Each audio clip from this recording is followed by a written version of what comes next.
Day in the life of a toddler with Prader-Willi syndrome.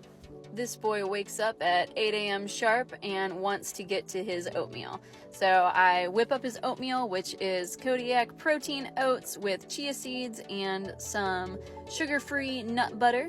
Here's the ratios if you're wanting to know. And he just loves this stuff. After breakfast, we get all cleaned up and brush our teeth. It's important for kids with Prader-Willi to brush their teeth often because they have thicker saliva, so they are more prone to cavities. And yes, they do sell unflavored toothpaste. We get dressed and we get our SMOs and our shoes on so that we can hop in the car and go to PT. In PT, he's working on climbing and also skills like twisting and lifting. Then we drive home from PT and grab a quick lunch before we start OT. Our occupational therapist comes and sees us in home and we just work on fine motor skills. Then it's time for his afternoon nap, which sometimes works and sometimes doesn't work. After our nap time, we jump in the car and head to swim class.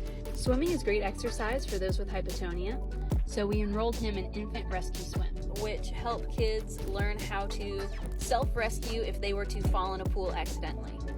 Once we're home from swim class, it is dinner time. And after dinner, I'm wiped out, so it is TV time.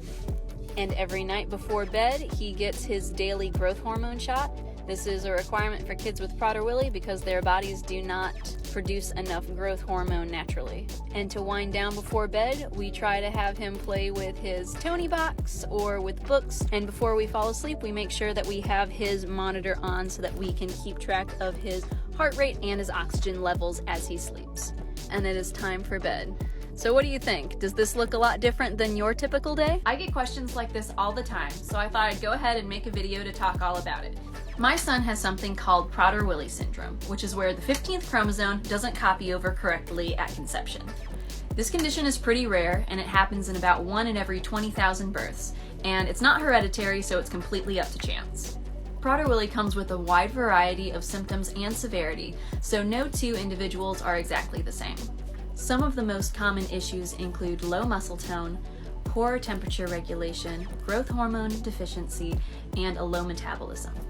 Now, the scariest symptom of all is something called hyperphagia. This is where the part of your brain that communicates with your stomach as far as how hungry or full you are stops working. So your brain is stuck thinking that you are literally starving. Individuals with hyperphagia often require safeguards such as locking up the kitchen, locking up the refrigerator or trash cans, because their brain is telling them they're starving, so they can literally eat until their stomach rupture, which can be deadly. In addition, since those with Prader-Willi syndrome have a slow metabolism, they are much more prone to conditions such as obesity and diabetes.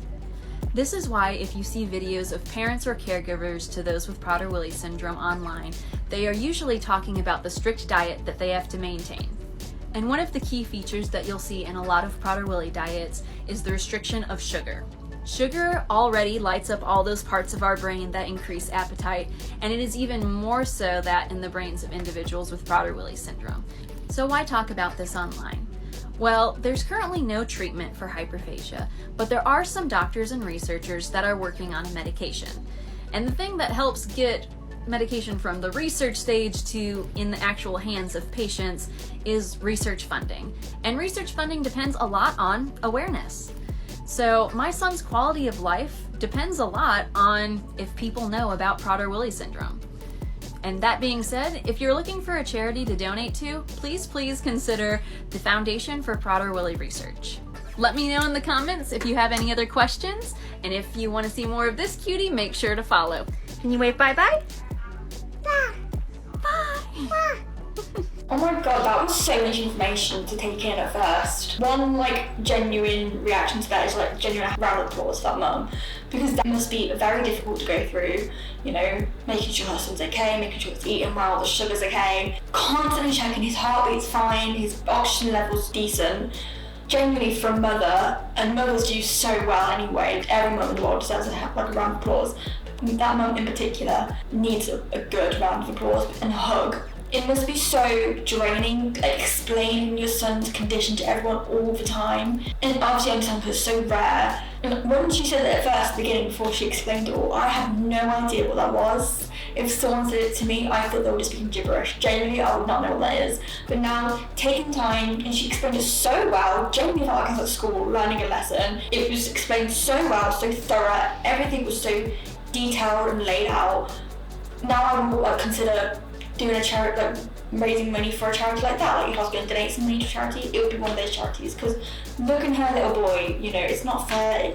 It's not none of their fault. It's just a really unfortunate thing that's happened. And with, like you said, as much research and care given into this charity and for this disability, I don't know if it's disability or disease, I don't know which one it was, sorry. As much research and care given into it, you can get the medication and hopefully more kids who are diagnosed with this. It's difficult to talk about in the sense of I don't know anyone who's gone through it. Watching that was difficult. He was so sweet and so cute, and she's a very good mother, just watching everything, you know, naps, care, lessons, swimming. I just want to give her a big hug. I think a lot of times mothers do go through very stressful and sad times, and their children, who clearly is not their fault at all, but it's difficult. Difficult for the child, but very difficult for the mum. Bless her. I think it's horrible. But she explained it so well, genuinely so well. And she seems very caring in the sense of, like, you know, if someone messes up, she is there to correct you in a very firm but loving way. Bless her. I want to give her a hug.